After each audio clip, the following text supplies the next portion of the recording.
Tuhan kami, Engkau Raja kami, Engkau Allah yang luar biasa dalam hidup kami Tuhan. Kami berterima kasih buat setiap kebaikan-Mu dalam hidup kami Tuhan.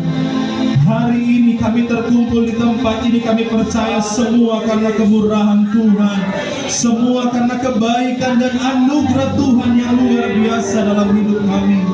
Saat ini Tuhan, kami akan meninggikan, kami akan menaikkan pujian kami akan bersorak-sorak bagi Engkau. Dan kami percaya Tuhan hadir di tempat ini.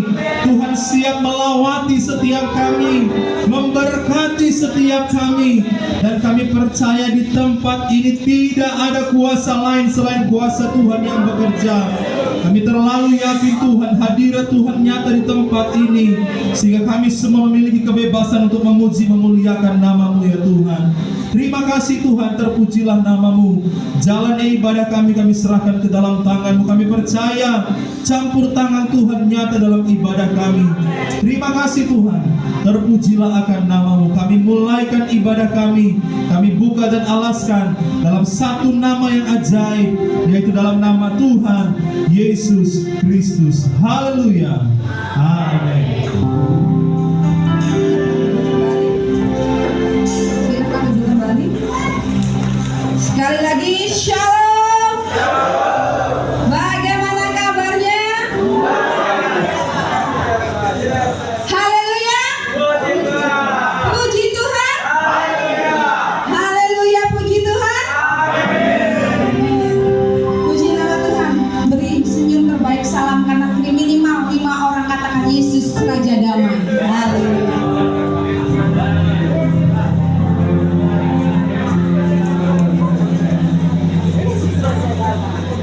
Haleluya, puji Tuhan. Kita mempunyai Allah yang luar biasa, yaitu Yesus Kristus yang lahir ke dunia, membawa damai di dalam kehidupan kita. Dan damai itu untuk mempersatukan kita semua. Amin. Amin. Kita mau bersuka cita di dalam Tuhan. Kita angkat pujian Gloria. Haleluya.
penuh sukacita ini.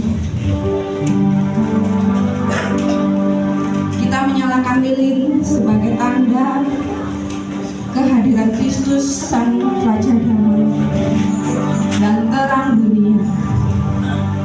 Kiranya terang ini menerangi hati kita saat kita mempersiapkan hati kita untuk ditaburi oleh kebenaran firman Tuhan.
Untuk maju ke depan untuk menerima lilin. Seluruh hamba-hamba Tuhan dipersilakan untuk berdiri di depan.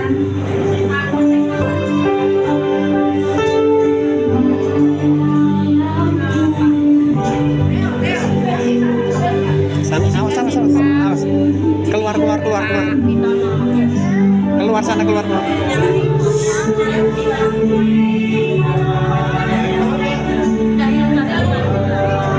Awas.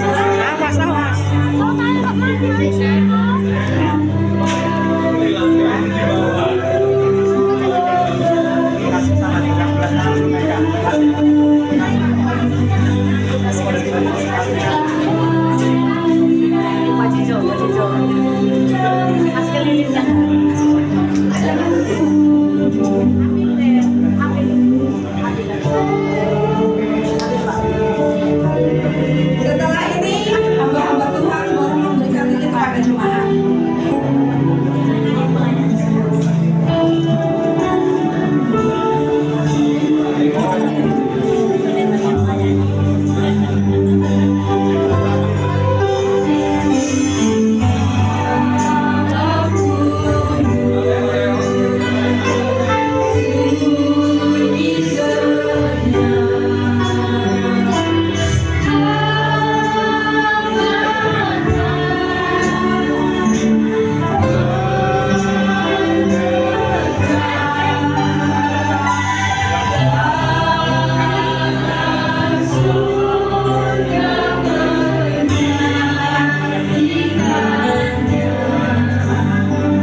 lilin yang bertanda bahwa Yesus datang menjadi terang di dalam kehidupan kita. Semua saya undang lagi ke diri.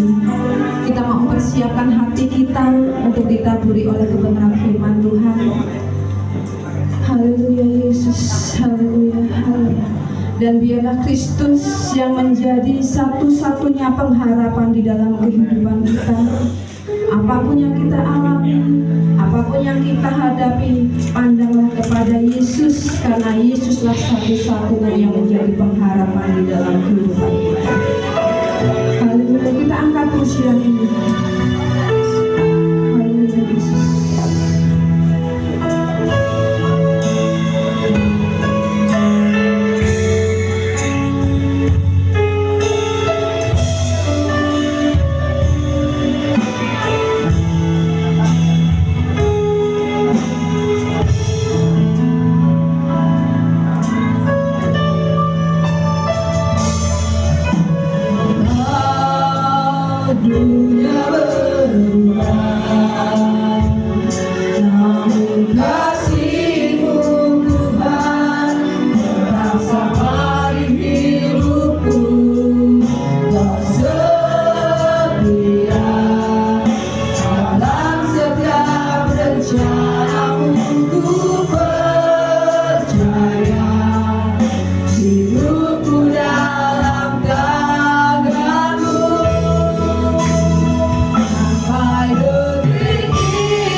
melalui firman Tuhan. Bapa di surga, kami ucapkan selamat pagi kepadamu. Terima kasih untuk hari baru yang Kau anugerahkan, boleh menjadi hal yang kami lakukan hari ini, di mana Engkau memberikan nafas kehidupan, Engkau memberikan semangat yang baru, bahkan Engkau panggil kami semua untuk hadir di gerejamu ini, merayakan hari kelahiran Tuhan Yesus. Kami bersyukur bahwa kami punya Tuhan Yesus yang mau berkorban untuk kami, yang sudah menjadi juru selamat, penebus salah dan dosa kami. Kami terima kekudusan dan kesucian yang daripada-Mu ya Tuhan Yesus. Mohon ampun Bapa atas segala salah dan dosa yang telah kami perbuat. Dan pada saat ini kami bersiap-siap untuk bersama-sama merenungkan firman Tuhan. Roh Kudus, bantu kami untuk merendahkan hati dan pikiran kami masing-masing. Bantu kami untuk melembutkan jalan pikiran kami, supaya kami bisa selaras dengan firman Tuhan, supaya kami boleh dibentuk oleh firman Tuhan menjadi pribadi-pribadi yang siap di dalam menghadapi gelombang kehidupan ini. Kami bersyukur bahwa saat ini kami boleh sama-sama bersekutu di sini. Kami sudah menaikkan lagu-lagu pujian, kami sudah menaikkan doa-doa kami, dan kami siap untuk menerima firman Tuhan. Bersabdalah bagi kami, hamba-Mu yang saat ini berdiri di depan, yang tidak lebih daripada yang lain. Berikan urapan yang khusus Bapa, supaya hanya suara Tuhan saja yang berkumandang di tempat ini. Dalam nama Tuhan Yesus Kristus, Tuhan dan Juru Selamat, kami berdoa dan mengucap syukur. Amin. Silakan duduk, Bapak Ibu, saudara-saudara sekalian yang terkasih dalam Tuhan Yesus. Shalom. Shalom. Untuk yang belum kenal dengan saya mesti memperkenalkan diri, karena walaupun saya sudah puluhan tahun ya mondar-mandir ke tempat ini, tadi pagi aja ada beberapa wajah-wajah baru yang saya belum pernah ketemu, sampai harus bertanya dan memang berkenalan gitu ya. Jadi perkenalkan, nama saya Batara Siregar dan saya kerja di kebun tebu yang Bapak Ibu lewati kalau mau ke tempat ini. Sudah 35 tahun saya bekerja di sana. Makanya saya kenal Pak Rudi Andreas dari nggak tahu tahun berapa itu. Pak Andreas tahun berapa ya tahun kesini pertama kali? 24. Ya, makanya ya saya ingat ya datang ke situ masih bubuk geribik benar waktu itu, tahun itu pertama kali saya datang ke tempat ini. Malam-malam disangka mau nagih utang Pak ya. Disangka saya mau nagih utang, padahal kita sama-sama pelayan Tuhan ya.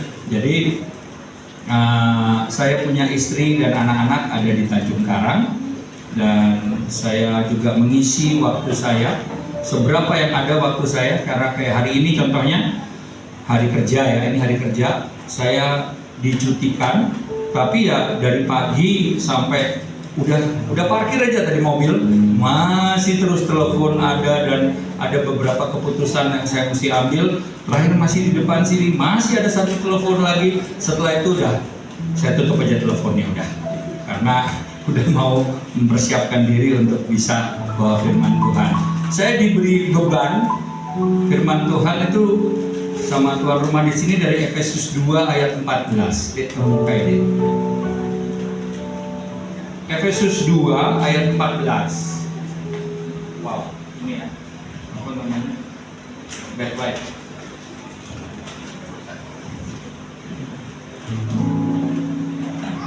Ya. Jadi Efesus 2 ayat 14, firman Tuhan yang jadi bahan renungan kita hari ini. Kita baca dulu ya sama-sama ya. 1, 2, 3. Karena Dialah damai sejahtera kita, yang telah mensatukan kedua pihak dan yang telah merubuhkan tembok pemisah, yaitu perseteruan. Di sini terlihat ada dua kata negatif ya, 3 malah kalau kita lihat ya, merubuhkan, kemudian ada pemisah dan perseteruan atau permusuhan. Nah, Bapak Ibu, saya mau ajak kita untuk mengingat-ingat sebentar ya ke belakang. Hari ini kan kita merayakan Tuhan Yesus lahir, dan itu terjadi 2000-an tahun yang lalu.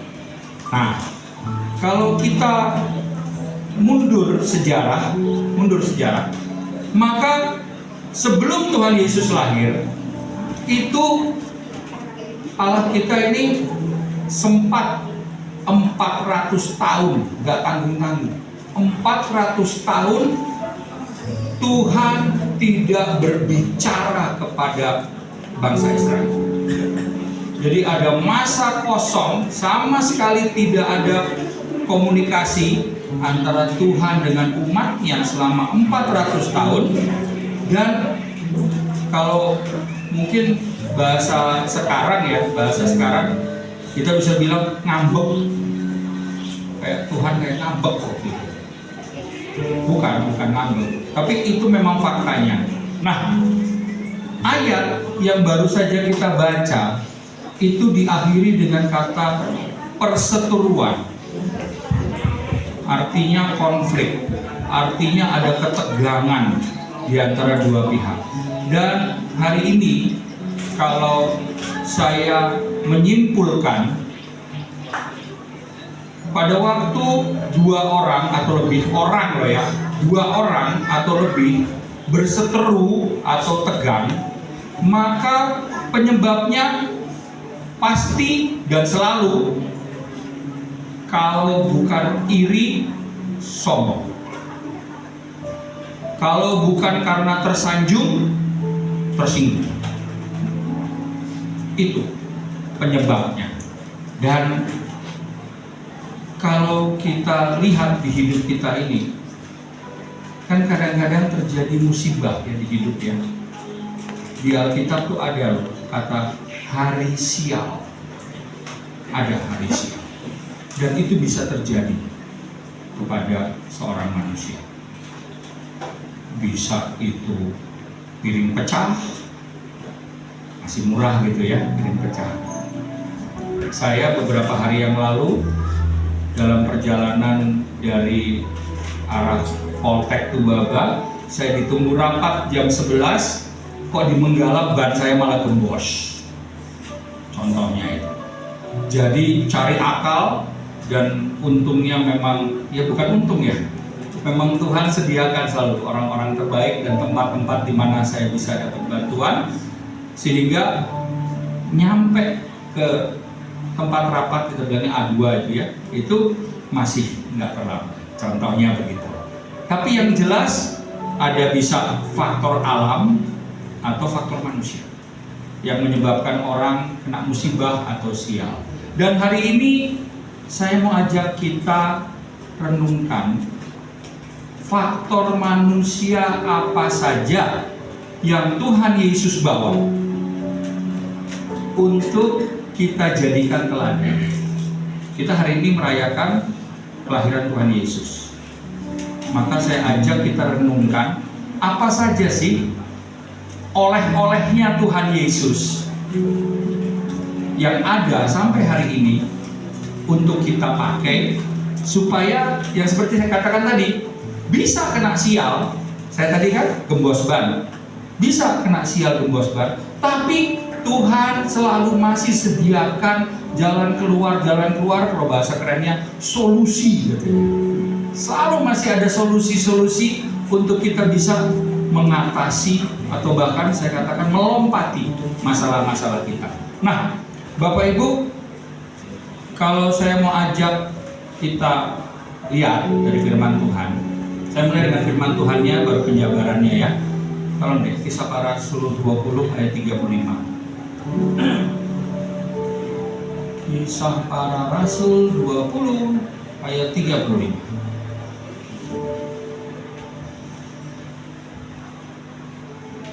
Hal pertama yang saya mau ajak kita lihat, untuk supaya di hidup ini nggak terjadi yang namanya tembok pemisah, nggak terjadi namanya perseteruan, menurut teladan Tuhan Yesus, apa sih itu?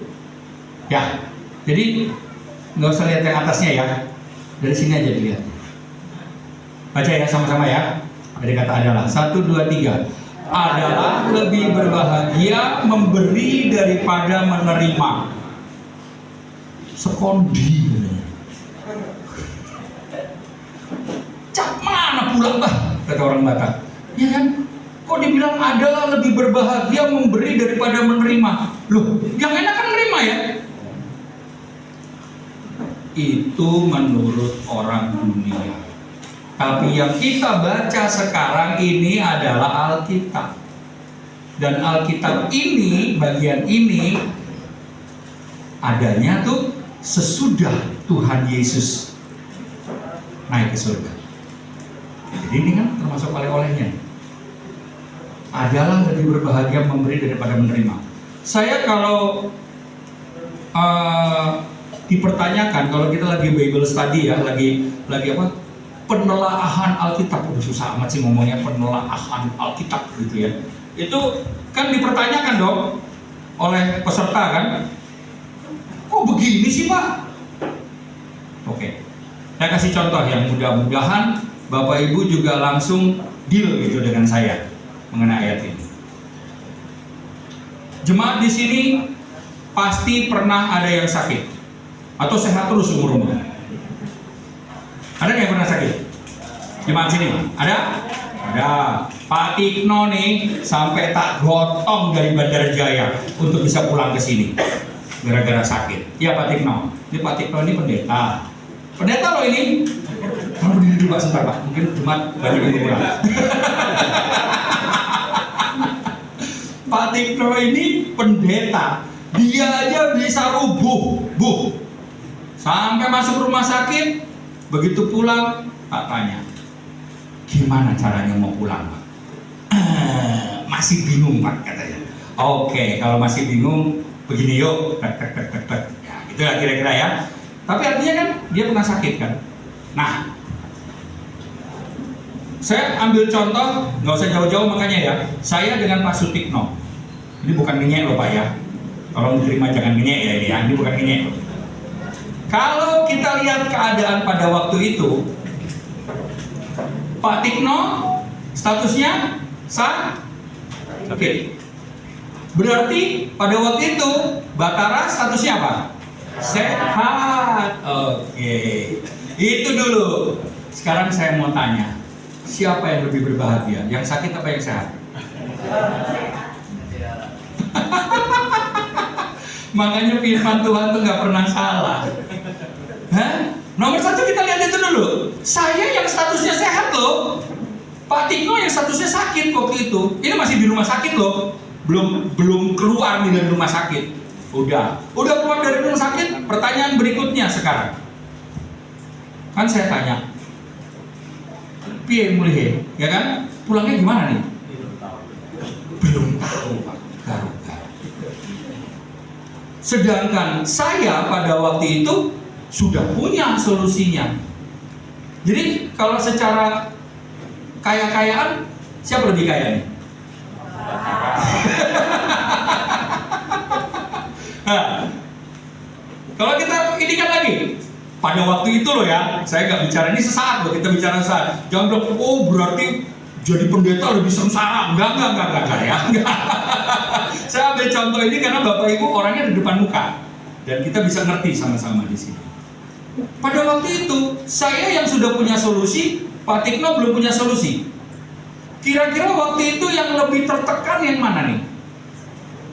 Hah? Yang lebih tertekan? Tekanan batin siapa? Pak Tikno. Pak Tikno. Sedangkan saya lapang dada kan?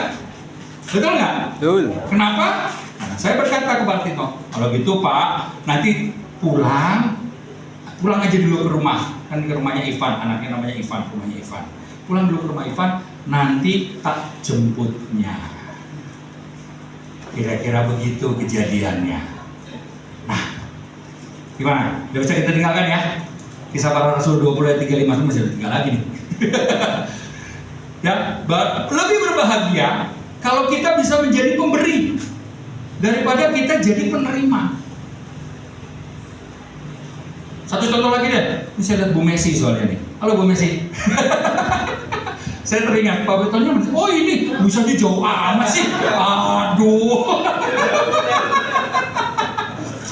Suatu hari Pak Witono berkata kepada saya, Pak, motor saya udah ngadatnya ampun-ampunan. Dia bilang gitu. Saya langsung bilang, saya tahu montir yang super. Wah, saya bilang gitu. Benar Pak, yakin deh sembuh. Artinya kalau dalam hal ini siapa yang lebih berpengetahuan antara Pak Witono dengan saya? Bapak. Saya kan lebih tahu kan. Wih, sombong amat nih orangnya. Iya kan? Oke Pak Witono, tak telepon dulu orangnya. Saya bilang gitu kan. Dadah, setelah telepon, besok Bapak begini ya. Saya bilang gitu. Besoknya dilakonin, lusanya lapor. Tuan besar ini lapor ke saya. Udah top chair, iya kan? Gimana Bapak Ibu? Siapa yang lebih berbahagia? Yang motornya ngadat atau yang tahu montirnya ada di mana? Dah cukup 2. Mazmur 37 ayat 1 bukan? Udah makin berat nih. Makin berat.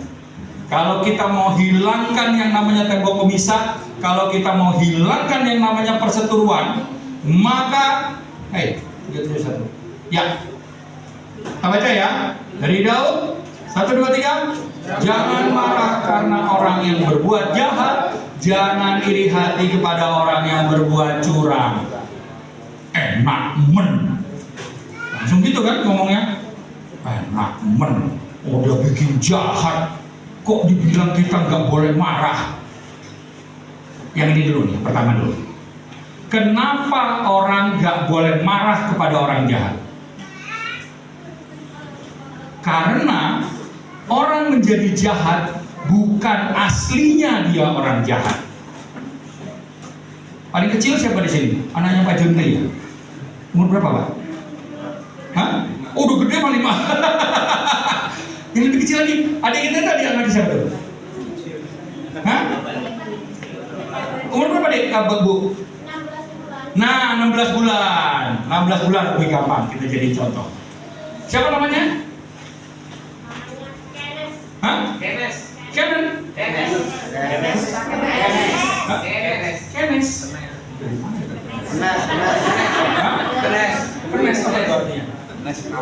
Orang mah waduh itu namanya ramah, Kenes, ramah ya. Nah, tapi Bu, saya bukan janji sih. Mana ibunya? Bapaknya mana? Oh, ibunya, bapaknya itu ya. Ibu bapak, saya tak kasih tahu sama bapak, sama ibu. Jangan kaget nanti udah umur 5 tahun dia akan pulang berkata, buat apa saya punya bapak? Nggak bisa beliin mainan. Dari mana belajarnya coba? Hah? Dari pergaulan, ya kan? Dalam dirinya sendiri. Sekarang kan nggak berkata begitu kan Pak? Bapaknya Kenes, ya kan? Nggak berkata gitu kan? Buat apa punya bapak? Enggak, dia nggak berkata begitu sekarang. Tapi coba nanti udah TK, pulang dari sekolah, Pak, itu temenku tuh dibeliin iPhone loh. Mabok nggak lo iPhone? 17 juta itu? Hah? Kan bisa saja dong ada orang tua yang mampu membelikan iPhone. Oh zaman sekarang kan yang mainan udah nggak ukuran lagi mainan, ya kan? Yang jadi ukuran handphone zaman sekarang. Loh, 17 juta kita bingung. Bapaknya kan berusaha memberikan ini kan, argumentasi kan. Anaknya bilang, buat apa punya bapak kalau nggak bisa beliin handphone? Nah, kalau mabok kita orang tua. Padahal kenapa dia jadi begitu? Karena pengaruh dari teman-temannya yang tanda kutip sebelumnya juga sudah kena pengaruh dari siapa? Setan. Iya, emangnya setan nggak gangguin anak muda lagi, anak kecil. Balita juga diganggu. Anak tanggung diganggu, apalagi orang dewasa, apalagi yang sudah kakek nenek, makin kencang itu godaannya. Yang kena godaannya, maka dia akan menjadi jahat. Nanti si jahat itu. Orang yang kena godaan setan jadi jahat. Jadi bukan orangnya yang jahat, tapi dia menjadi jahat karena kena pengaruh setan. Oleh karena itu, kalau ada yang kayak begitu, katakanlah, kasihan deh lo. Iya, kasihan orang kalau sampai kita, apalagi kan yang bikin dahsyat kan belum lama ini kan dipotong-potong jadi 30. Saya ngebayangin aja orang nusuk yang pertama aja rasanya kayak apa ya, kita nusuk orang sampai mati gitu. Ini dia dipotong-potong gitu, mayatnya dipotong-potong sampai 30 potong, baru sepotong dibuang di jalan ini, sepotong dibuang di jalan sana. Kayak apa jahatnya orang? Itu kenapa? Karena dia sudah kena sama setan. Oleh karena itu mari kita kasihan kepada orang yang berbuat jahat, ampuni dia, doakan dia. Kenapa? Itu pesanan kita. Amin ya Bapak Ibu ya. Curang juga sama tuh dibilang. Jangan iri hati kepada orang yang berbuat curang. Siapa di sini yang belum pernah disalib waktu mau ngisi bensin? Pasti pernah ngalamin, ya kan? Pak Yakobus pernah? Pak Yakobus? Di juragan pangkalan bensin tuh, Pak Yakobus. Dia pasti ngenes gitu ya. Aduh, gak enak ngeliat orang yang disalib. Karena apa? Karena yang ini preman gitu ya kan? Ada preman, mana mau sabar nunggu?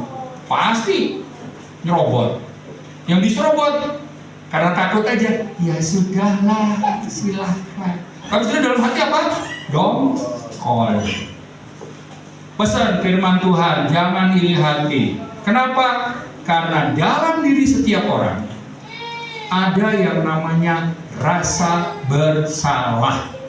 Nggak bisa enggak, jagoan sejahat apa juga, orang sekejam apapun, dia pasti masih punya yang namanya rasa bersalah.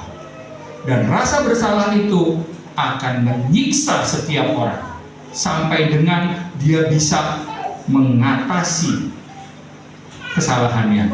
Mengatasinya dengan apa? Mohon ampun kan? Amin Bapak Ibu. Apa ada cara lain untuk menghapus dosa? Nggak ada kan? Ada orang berusaha menghapus dosa dengan apa? Bayar ganti rugi. Betul? Pernah dengar itu? Nubruk orang berapa? 10 juta. Iya. Itu cara dunia untuk mengatasi rasa bersalah sehingga diganti rugi. Tapi cara yang rohani, cara yang sesuai dengan firman Tuhan, apa mestinya kita? Minta ampun kan? Amin Bapak Ibu. Seberapa tulus kita meminta ampun, seberapa kita berserah menunduk untuk terima apapun konsekuensi atau dampak yang harus kita bayar dengan minta ampun itu.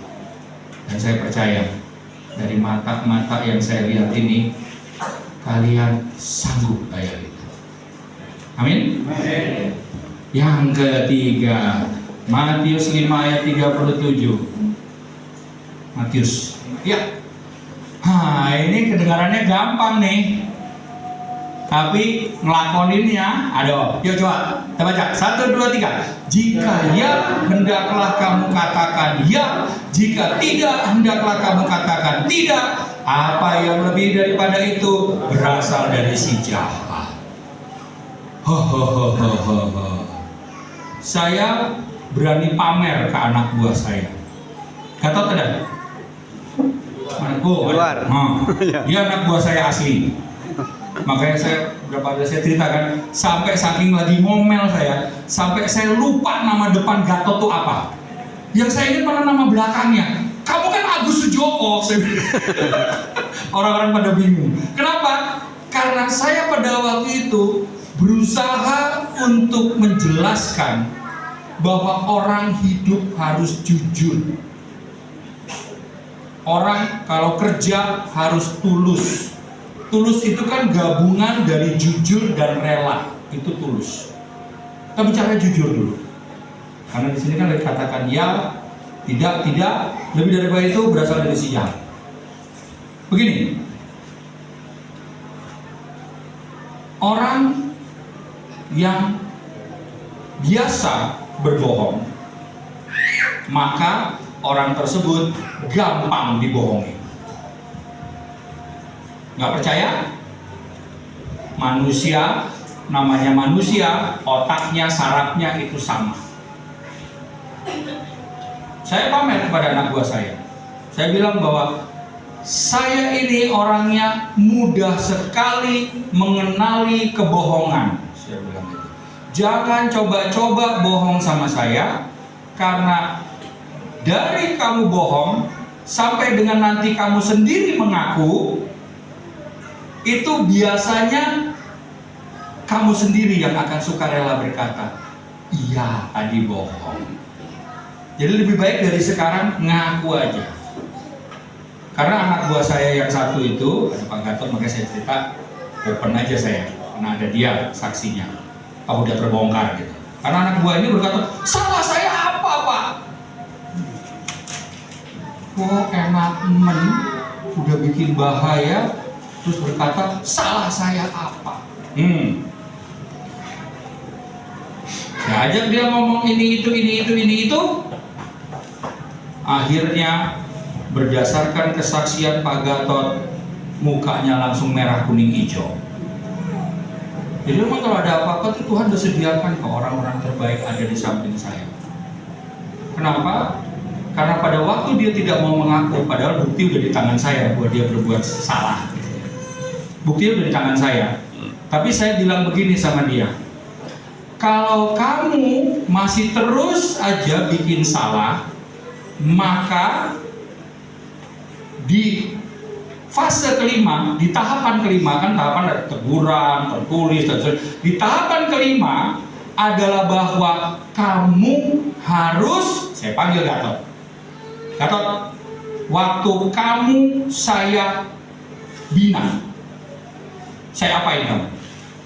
Yang paling menyengsarakan kamu saya apain? Saya tanya sama Gatot, saya tanya. Dia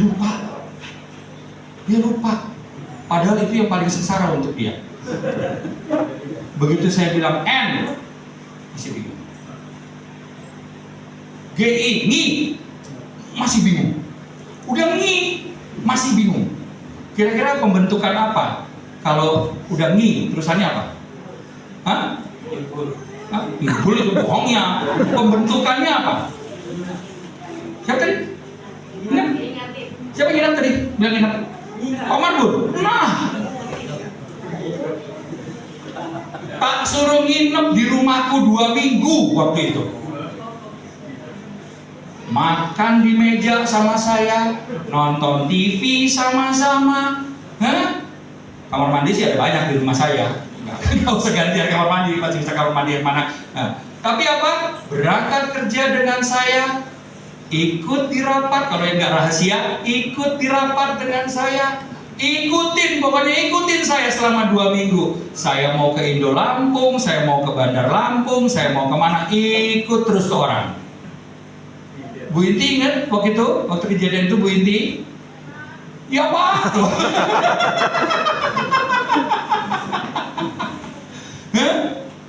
Begitu saya bilang gitu ke dia, ke yang pelaku itu, nih orangnya yang sudah ngalamin pembentukan dari saya, langsung merah kuning hijau mukanya.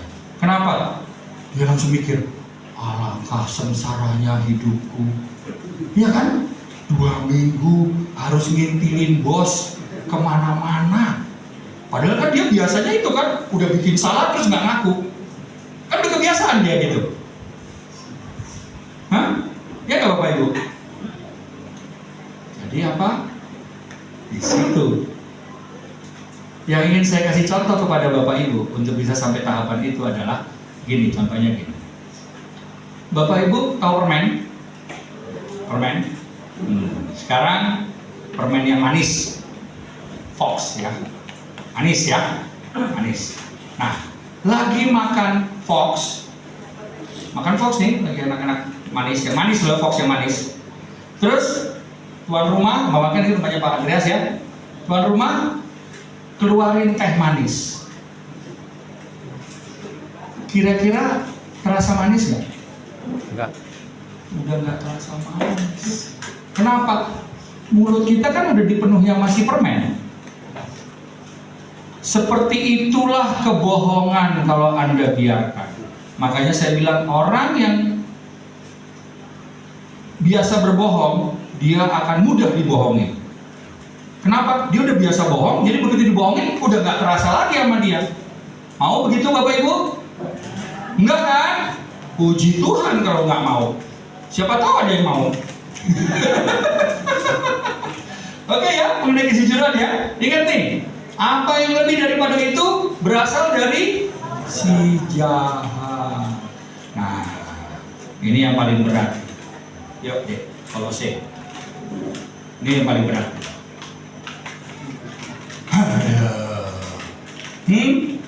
Baca dulu ya, 1, 2, 3. Apapun juga yang kamu perbuat, perbuatlah dengan segenap hatimu seperti untuk Tuhan dan bukan untuk manusia.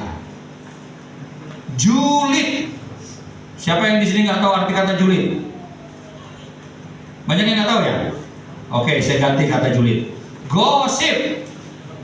Tahu nggak gosip?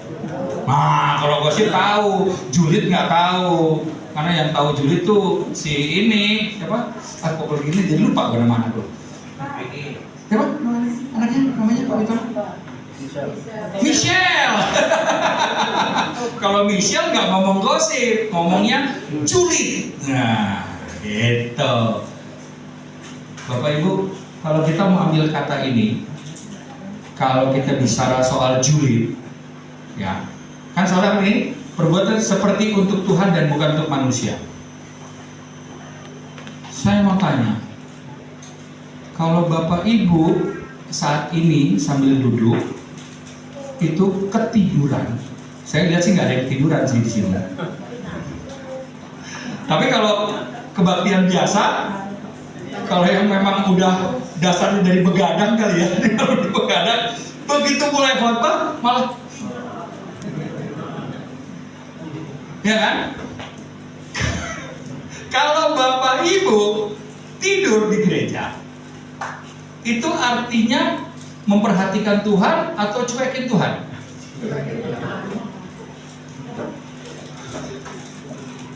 Saya balik sekarang. Maukah Bapak Ibu menaruh di dalam hati dan pikiran masing-masing, Tuhan itu kan maha hadir. Amin. Tuhan itu ada di mana-mana. Amin. Artinya, siapa ada namanya deh? Namamu siapa? Ruben. Wih, nama Alkitab nih. Ini umpama nih ya, saya ngomongnya nggak pakai mic gitu, ya kan? Pas saya ngomong, Ruben, Pak Andreas tuh pelit ya. Kan tuh pakai mic yang ngomongnya. Saya ngomong sekarang pakai mic, Pak Andreas denger nggak? Dengar. Tapi kalau saya nggak pakai mic, saya bisikin, kira-kira denger nggak? Nggak dengar. Oke. Maukah Bapak Ibu setiap kali bicara tentang orang lain, makanya tadi kan saya ngomong soal Pak Tikno, saya ngomong soal Gatot, yang orangnya ada di sini, supaya saya jangan betul, keren gitu, ya kan? Tapi mau nggak taruh di hati dan pikiran masing-masing bahwa setiap kali saya bicara tentang orang lain, maka orang itu ada di samping saya. Bisa nggak Bapak Ibu membayangkan itu? Kalau udah bisa seperti itu, maka genaplah ayat yang tadi kita baca. Kembali ke Efesus 2 ayat 14.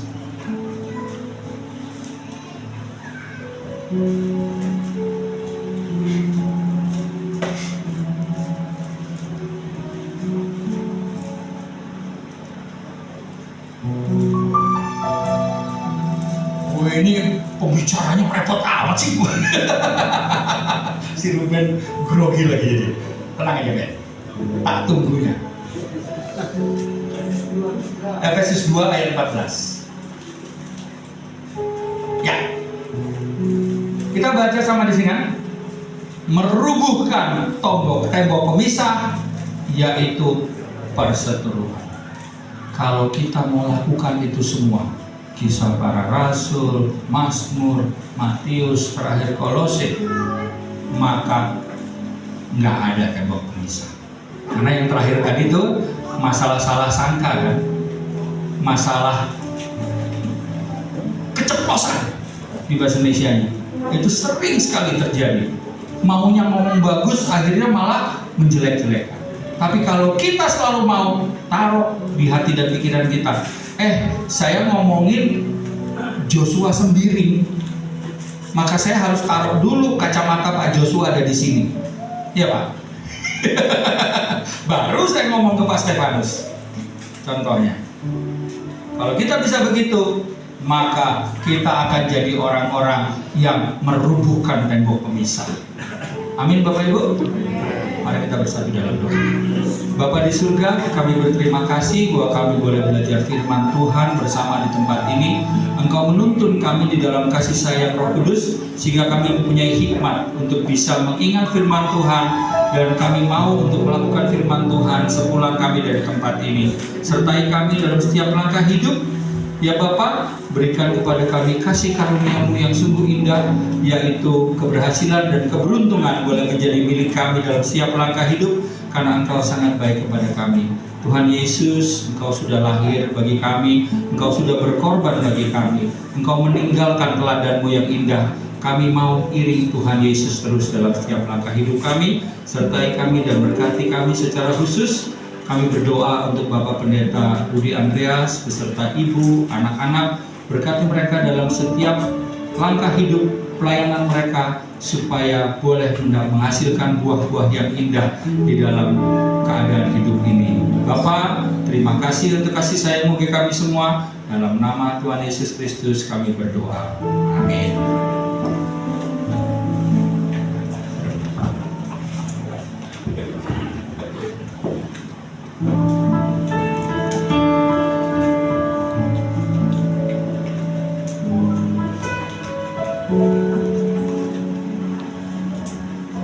Haleluya, puji Tuhan, kita sudah diberkati oleh kebenaran firman Tuhan pada siang hari ini.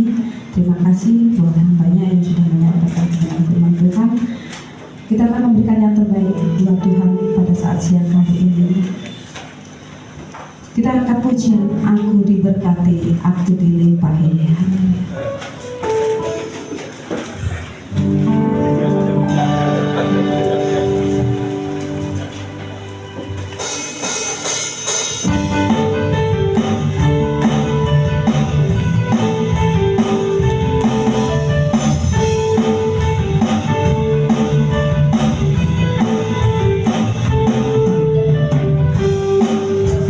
Setiapmu nyata bagiku,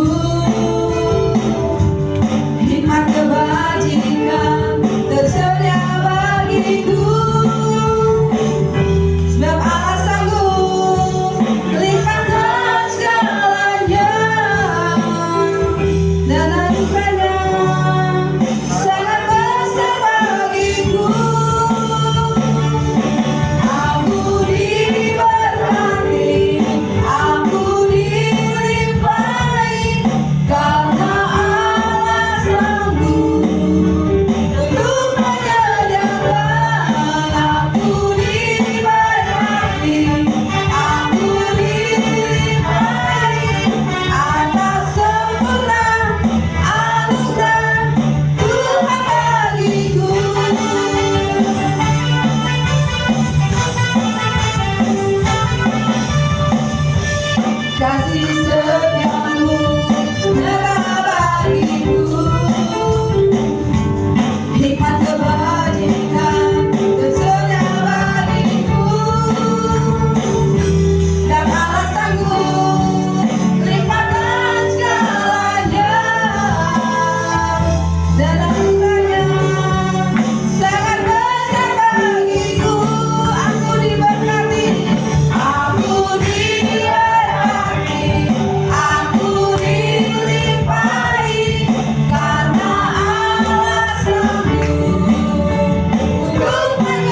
sudah diberkati luar biasa. Oleh kebenaran firman-Mu yang kembali mengingatkan kepada kami hal-hal, poin-poin yang sudah kami dengar akan kami lakukan, dan itu akan membuat tembok pemisah itu akan runtuh, supaya kami bisa melakukan semua itu. Tuhan, berikan kemampuan kepada kami, Tuhan Yesus. Dan kami juga sudah memberikan korban persembahan. Kiranya Tuhan, apa yang sudah kami persembahkan kepadamu dapat menjadi dupa yang berbuah harum dan menyenangkan hati-Mu untuk pelayanan pekerjaan Tuhan di tempat ini, bahkan menjadi berkat bagi pelayanan-pelayanan yang ada di lingkungan kami, di sekitar kami, ya Tuhan Yesus. Itulah kerinduan kami, Tuhan. Terima kasih Bapa. Inilah persembahan kami di dalam nama Yesus Kristus. Haleluya.